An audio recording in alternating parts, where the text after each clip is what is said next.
Ito yung dream house na ipinapagawa namin na ngayon hindi na namin makontak yung construction company na to. Magandang gabi po, ako po si Von Ordona, YouTube content creator po dito sa Pilipinas, 25 years old.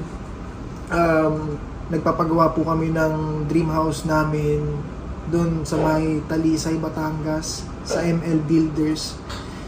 At ngayon, nandito kami sa ospital, tapos biglang lumabas tong balita sa lahat ng mga kliyente nitong ML Builders ng construction company na bigla na lang siyang nawala. Andito kami sa ospital dahil nanganak si Carlin, tapos sobrang busy namin. Hindi ko akalain na ako rin, hindi ko na siya makontak. Pagkasabi sa akin ng isang niyang kliyente na, Von, tulungan mo naman kami kasi hindi na namin makontak si Engineer Mike.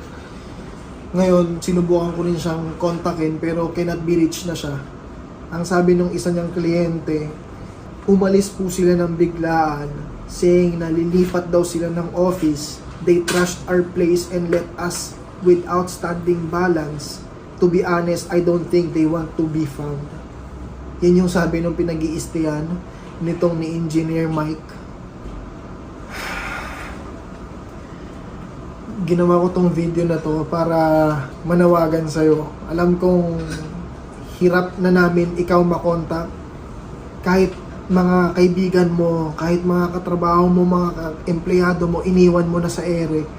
Maski yung pamilya mo, kapatid mo, misis mo na may baby, buntis, iniwan mo rin. Ngayon, Mike, Engineer Mike, nakikipag-usap ako sa'yo through my heart na pare, sana lumabas ka, sana magpakita ka. Dahil hindi biro yung lahat ng kliyente na nagtiwala sa'yo. We trusted you. We gave you the money na pinundar namin para sa bahay na buong buhay namin, buong puso namin pinagtrabahuhan. At kahit ako, parang hindi lang to laban ko eh. Ang laki ng nawala sa aking pera. 8 million pesos yung ibinigay, pinagkatiwala ko sa iyo to start the construction ng dream house namin ni Carlin.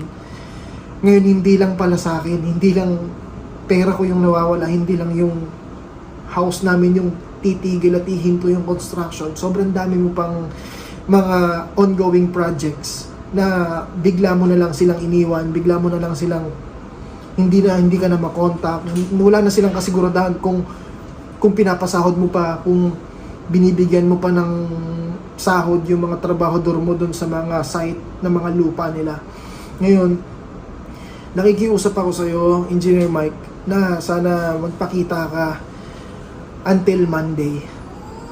Nananawagan ako na sa lahat ng mga nakakilala, sa lahat ng kasama ngayon ni Mike, kung sino man yung kasama ngayon, nakikiusap ako na sana sabihin nyo kay Engineer Mike na huwag nang palakihin to dahil sobrang daming umaasa at gusto ng sagot ng mga kliyente mo. We want answered questions na kailangan mong sagutin at hindi mo dapat to tatakbuhan dahil napakalaking pera nung kada project na hawak mo ngayon.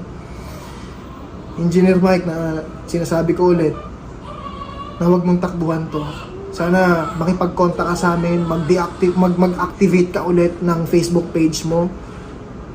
Dapat ma-reach ka namin through your phone until Monday. Kapag hindi ka sa amin nakipag-coordinate until Monday, we will create move-in actions na hindi mo magugustuhan. And hindi lang to sa akin. Buong pamilya ko, hawak ko rin dito.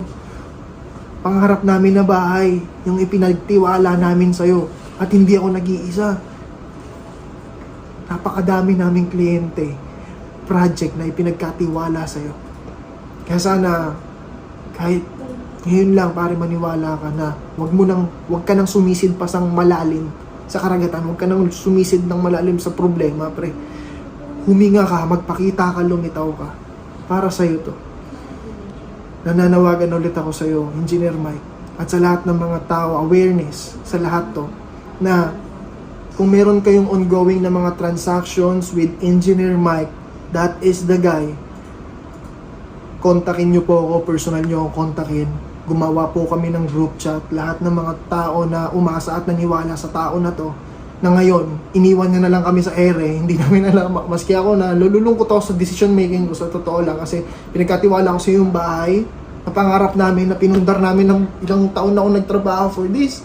Hindi lang ako nag-iisa. Dami namin nagtrabaho para mapundar yung bahay na gusto namin ipagawa. Gamit yung construction company mo, akala namin kaya mo. Now, pagkaanin mo to, bro. Solve this problem. Harapin mo to. Face this problem, brother. Sana makakaasa ako na magkikita tayo this Monday. Makaka-receive ako ng tawag sa'yo, sa pamilya mo, sa mga kapatid mo na kawawa yung kapatid mo umiiyak. Dahil wala silang kaalam-alam na iniwan mo na sila sa ere. Kahit yung kanang kamay mo na engineer din, na mga employees mo, iniwan mo na rin sa ere. Mag-isip-isip ka. Sana mabalikan mo ako by this weekend.